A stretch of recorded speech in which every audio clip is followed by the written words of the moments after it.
নারীরা পুত্র কামনায় পুত্রদা একাদশীতে উপবাস করে ভগবান বিষ্ণুর কাছে প্রার্থনা করেন। দম্পতিরাও তাদের সন্তানের মঙ্গলের জন্য দেবতার পূজা করেন।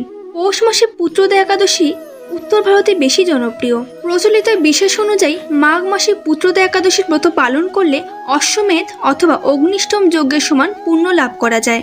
শাস্ত্রমতে পুত্র লাভের জন্য এই একাদশী পালন করা হয়। এই তিথিতে ব্রত পালন ও পূজা করলে বিষ্ণুর আশীর্বাদ লাভ করা যায়। পৌষ মাসের শুক্লপক্ষের একাদশীর নাম পুত্রদা একাদশী, কিন্তু এই বছর পৌষ মাসে পুত্রদা একাদশী পড়েনি। হিন্দু পঞ্জিকা মতে বাংলার 6ই মাঘ অর্থাৎ ইংরেজি 21শে জানুয়ারি 2024 রবিবার এই একাদশী পালিত হবে। পদ্মপুরাণ ও ভবিষ্যৎ পুরাণ অনুসারে রাজা যুধিষ্ঠিরকে ভগবান শ্রীকৃষ্ণ এই পুত্রদা একাদশী কাহিনী প্রকাশ করেছিলেন। আমাদের পুরাণ কাহিনী চ্যানেলের আজকের ভিডিওতে আমরা পুত্রদা একাদশী কাহিনী বর্ণনা করব। যুধিষ্ঠির বললেন, হে কৃষ্ণ, পৌষ মাসের শুক্লপক্ষের একাদশীর নাম কি, বিধিই বা কি, কোন দেবতা ওই দিনে পূজিত হন এবং আপনি কার প্রতি সন্তুষ্ট হয়ে সেই ব্রতফল প্রদান করেছিলেন, কৃপা করে আমাকে সবিস্তারে বলুন। শ্রীকৃষ্ণ বললেন, হে মহারাজ, এই একাদশী পুত্রদা নামে প্রসিদ্ধ। সর্বপাপ বিনাশিনী ও কামদায়ী একাদশী অধিষ্ঠাত্রী দেবতা হলেন সিদ্ধিদাতা নারায়ণ। ত্রিলোকে একাদশী মাহাত্ম্য শ্রেষ্ঠ।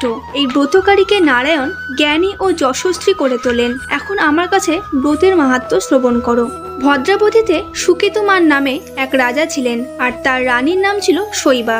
এই রাজদম্পতি বেশ ভালোভাবেই দিন যাপন করছিলেন, কিন্তু বংশ রক্ষার জন্য বহুদিন ধরে ধর্মকর্মের অনুষ্ঠান করেও যখন পুত্র লাভ হলো না, তখন রাজা দুশ্চিন্তায় কাতর হয়ে পড়লেন। তাই সকল প্রকার ঐশ্বর্যবান হয়েও পুত্রহীন রাজার মনে কোনো সুখ ছিল না। তিনি ভাবতেন, পুত্রহীনের জন্ম বৃথা ও গৃহশূন্য। বিভিন্ন শাস্ত্রে পিতৃদেব মনুষ্যলোকের কাছে যে ঋণের উল্লেখ আছে তা পুত্র বিনা পরিশোধ হয় না। পুত্রহীন শোকাহত রাজা নানা দুশ্চিন্তাগ্রস্ত হয়ে তিনি আত্মহত্যা করবেন বলে স্থির করলেন, কিন্তু পরে বিচার করে দেখলেন আত্মহত্যা মহাপাপ। এর ফলে কেবলমাত্র দেহের বিনাশ হবে, কিন্তু আমার পুত্রহীনতা তো দূর হবে না। তারপরে একদিন রাজা নিবিড় বনে গমন করলেন। বনভ্রমণ করতে করতে দ্বিপ্রহর অতিক্রান্ত হলে রাজা ক্ষুধা তৃষ্ণায় অত্যন্ত কাতর হয়ে পড়েন।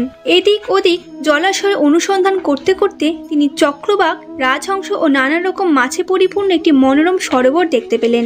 সরোবরের কাছে মুনিদের একটি আশ্রম দেখে তিনি সেখানে উপস্থিত হলেন এবং দেখলেন সরোবরের তীরে মুনিগণরা বেদ পাঠ করছিলেন।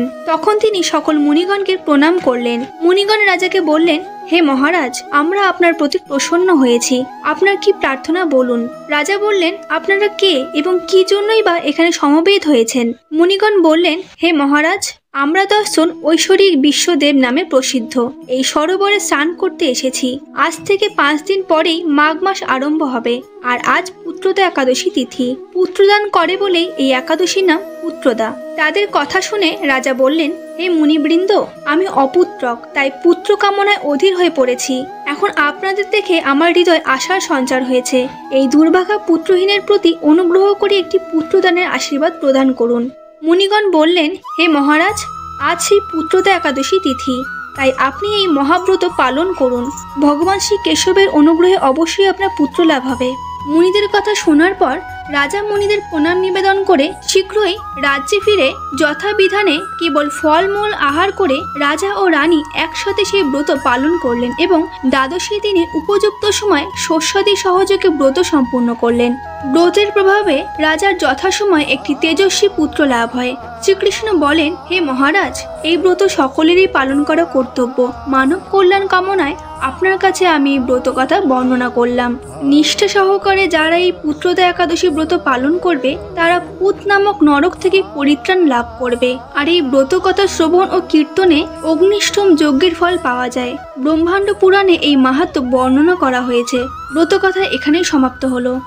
ফিরে আসবো আবারও সনাতন ধর্ম রিলেটেড ভিডিও নিয়ে। ততক্ষণ ভালো থাকবেন আর আমাদের পুরাণ কাহিনীর সাথে থাকবেন। ধন্যবাদ।